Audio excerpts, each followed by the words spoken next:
Support for Greater Chattanooga is provided by EPB Fiber Optics and Blood Assurance.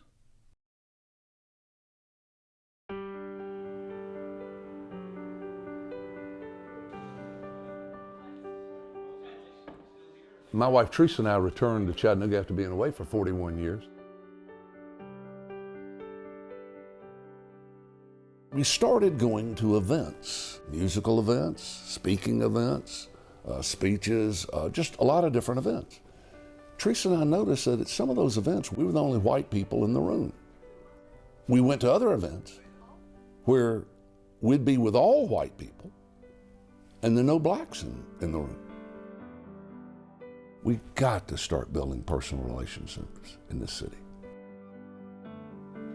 I think in that Yale study, where Yale, as I understand that,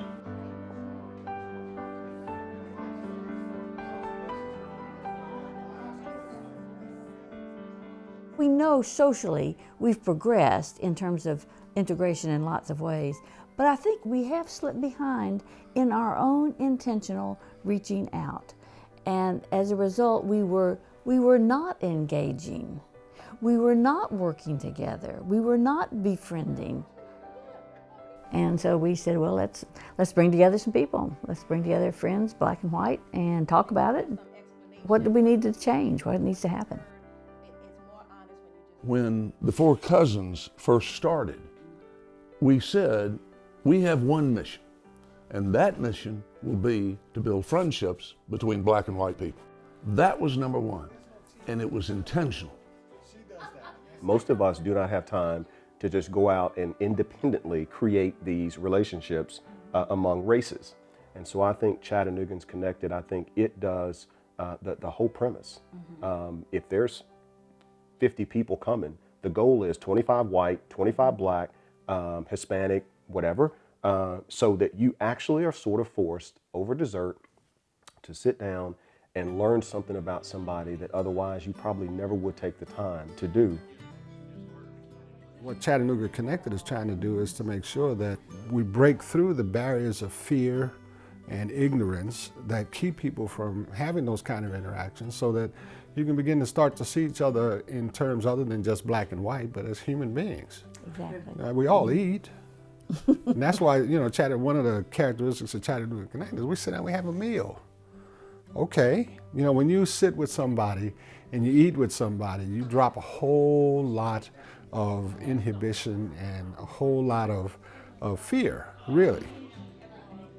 Regardless of relationships, I think the foundation of a healthy relationship, whether that's a parent-child relationship, whether that's a supervisor-worker relationship, whether that's a marriage, and in this relationship, it's built on healthy communication and knowing how to talk to people.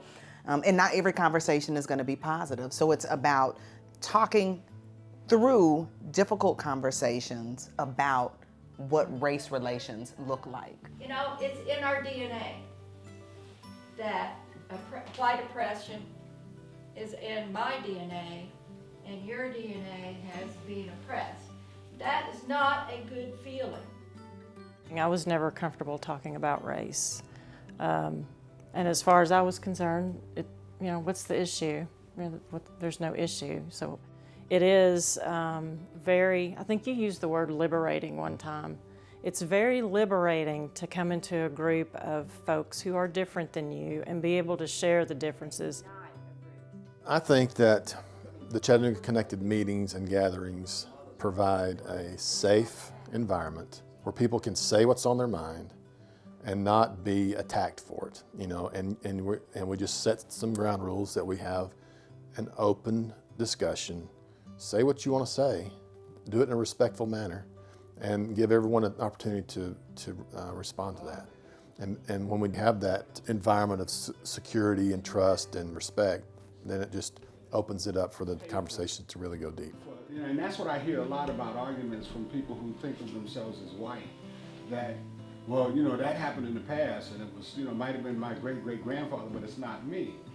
And the extension to that is that somehow or another, if anything is done to compensate for this, it's going to be at my expense. Well, that's not true.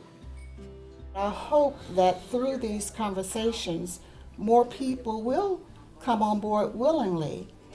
As the result of our friendships, we're hoping that one-on-one we can help change attitudes, because I think it can happen tomorrow if we took individual responsibility to treat each other differently.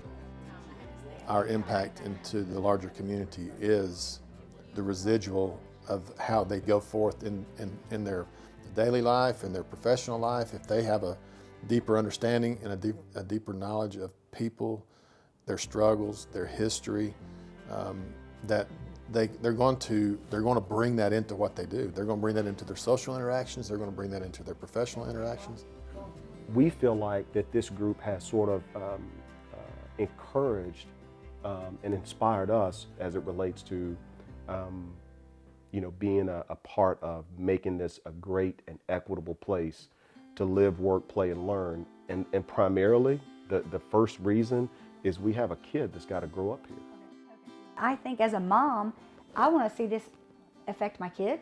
And so I think that our hope is that we as a group grow, and then that intentionality, and that to me goes over into schools, it goes over into the community, it goes over into the business community, and I think we could actually make some progress. And the effects of slavery, that I don't think... This is the way, probably the only viable way for something like this to succeed, is when you are intentional about getting into what is a technical term for, but becoming family with another person. And ultimately, even if all you do is to make friendships, that's 2,000 miles down the road from where we presently are. And that's what's important. It changes the conversation. It changes the dinner conversation. It changes your social conversation. It changes your professional conversation. I mean, it's a small impact, but then those folks are going to other people, changing the conversation. So it's, I don't think we're intentionally trying to impact greater Chattanooga, but we know that's what the end result will be. We hope that's what the end result will be, because we will be changed.